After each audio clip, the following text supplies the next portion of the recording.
when you look at, that massive tangled ball of cables behind your television. Oh, yeah. The worst. Right. It's just this chaotic knot of power cords and HDMI cables, Ethernet wires. And your first instinct is usually just to, sigh and look away. Yeah, you just pretend it's not there. Exactly. Because you pull one cord to, I don't know, fix the sound, and suddenly the Wi-Fi drops. Or the screen just goes completely black. The sheer density of it is just intimidating. It really is. And honestly, for a lot of us, that is exactly how it feels when we try to look at global geopolitics, specifically, in the Middle East. Oh, absolutely. You see a headline about, say, a shipping lane being blocked, and suddenly 3 completely different countries are severing diplomatic ties. And it just feels like this unsolvable knot.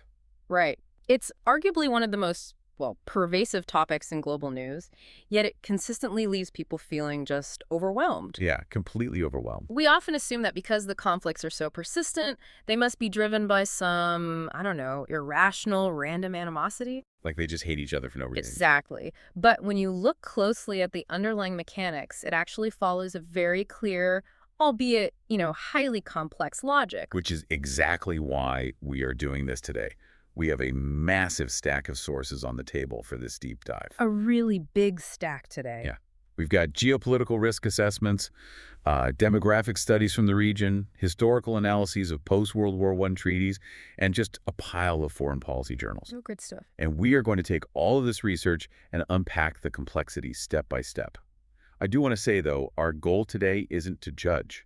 Right. Absolutely not. We aren't here to promote any side of any conflict. We're simply here to help you, the listener, understand the why behind the headlines. And to do that, we are going to look at the region through 3 foundational pillars. Okay. By breaking the region down into these 3 concepts, the overwhelming complexity kind of shifts into a framework we can actually analyze. Well, let's jump right into it then. What is the very first pillar we need to understand? So the first pillar is what we'll call the monolith myth. The monolith myth, okay. Yeah. The biggest roadblock to understanding the Middle East is actually the very language used in daily news broadcasts. Like how so? Well, we hear phrases like, the Middle East reacted today, which implies this unified, monolithic block. Right. Like they all got together in a room and voted. Exactly.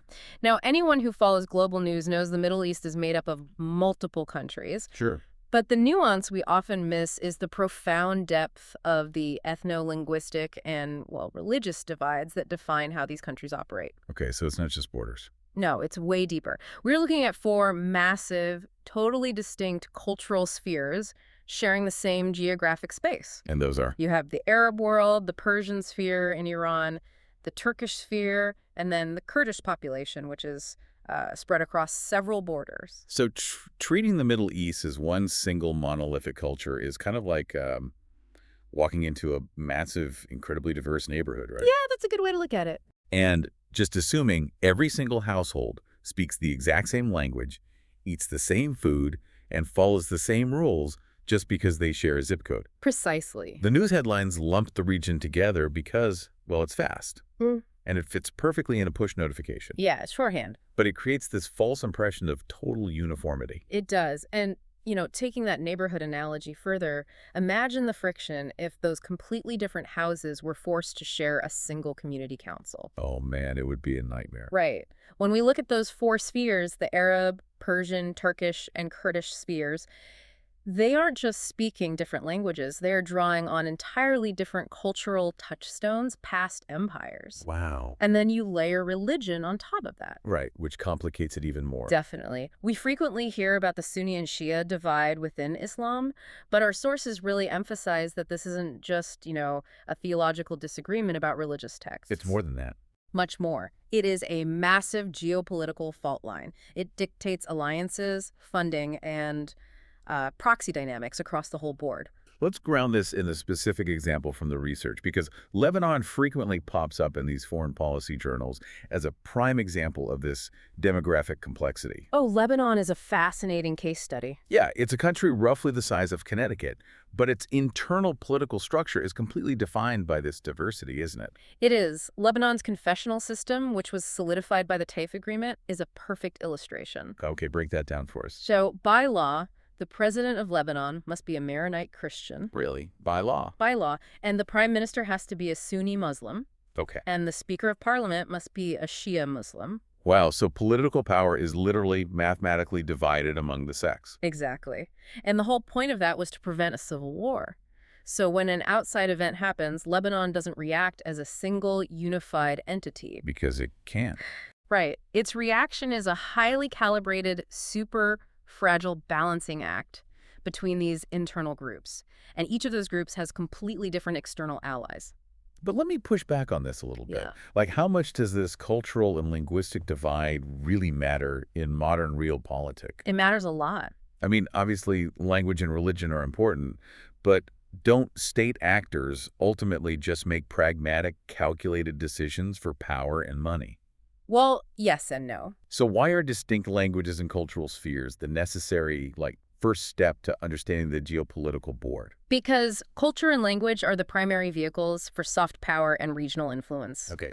Take Iran, for example. Iran is Persian and predominantly Shia. They cannot easily project soft power into a country that is entirely Arab and Sunni just by throwing money at them. Because the cultural barrier is too high. Exactly. They have to find demographic overlaps, like supporting Shia minority groups in other nations to build their sphere of influence. I see. And Saudi Arabia, as a major Sunni Arab power, does the exact same thing through different channels. Right, playing to their own cultural ties. Right. So when you assume they are a monolith, you're just blind to the actual chessboard they are playing on. You miss how they leverage these cultural ties to build competing power blocks. That makes total sense. By stripping away the uniqueness of these different nations and demographic groups, we're basically blinding ourselves to the actual dynamics on the ground. Exactly. We expect them to act like one unified region, and when they don't, we just label it as chaos. But it isn't random chaos. Right. It's the natural friction of distinct, fully formed cultural spheres competing for security and influence in a shared, highly volatile space. Which brings us to our second pillar perfectly. Let's hear it. Once we recognize that this region is a patchwork of distinct cultural spheres and nations, the natural next question is, well, how did these borders get drawn in the first place? Right. And how does that specific history dictate today's headlines? Mm. You call this second pillar the long shadow of the past. Yes. Because history in the Middle East is not treated the way it often is in the West, like just a series of dates locked away in a textbook. Right, something you memorize for a test and forget. Exactly. Over there, past events actively and continuously affect modern realities. Our research stack points heavily to the aftermath of World War I as the blueprint for modern tensions. So, the fall of the empire. Right.